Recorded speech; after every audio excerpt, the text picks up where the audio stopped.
ഈ വീഡിയോയിൽ കാണുന്ന ഡിഫൻ ബാഞ്ചിയുടെ കുറച്ച് തൈകൾ സെയിലിനായിട്ട് റെഡിയായിട്ടുണ്ട്. ഇതതിൻ്റെ മദർ പ്ലാന്റ് ആണ്. ഇതാണ് പ്ലാന്റ് സൈസ്. ഒരെണ്ണത്തിന് 130 രൂപയാണ്. അതുപോലെ കേരളത്തിൽ കൊറിയർ ചാർജ് 60 രൂപയാണ്. നേരിട്ട് വെയിലടിക്കാത്ത ഏത് സ്ഥലത്തും ഇത് വെച്ച് നന്നായി നമുക്ക് വളർത്തിയെടുക്കാവുന്നതാണ്. നേരിട്ട് വെയിലടിച്ചാൽ ഇതിൻ്റെ ഇലയൊക്കെ കരിഞ്ഞു പോകും. ഇത് ഇൻഡോറായിട്ടും അതുപോലെ ഔട്ട്ഡോറായിട്ടും വളർത്താം. പുറത്ത് വെക്കുമ്പോൾ നേരിട്ട് സൂര്യപ്രകാശം അടിക്കാത്ത ഏത് സ്ഥലത്തും ഇത് നന്നായി വളരും. നിങ്ങൾക്ക് ആർക്കെങ്കിലും ഇത് വേണമെന്നുണ്ടെങ്കിൽ എൻ്റെ വാട്സപ്പ് നമ്പർ ഞാനിതിൽ കൊടുക്കുന്നതാണ്. അതിൽ കോൺടാക്റ്റ് ചെയ്താൽ മതി.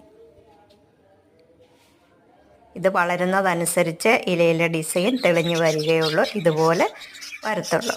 ചെറിയ തൈയിലെ ഡിസൈൻ ഇത്രയും ഭംഗിയായിട്ട് വരില്ല. ഇത് വീഡിയോ നോക്കി നിങ്ങൾക്ക് മനസ്സിലാക്കാൻ പറ്റും.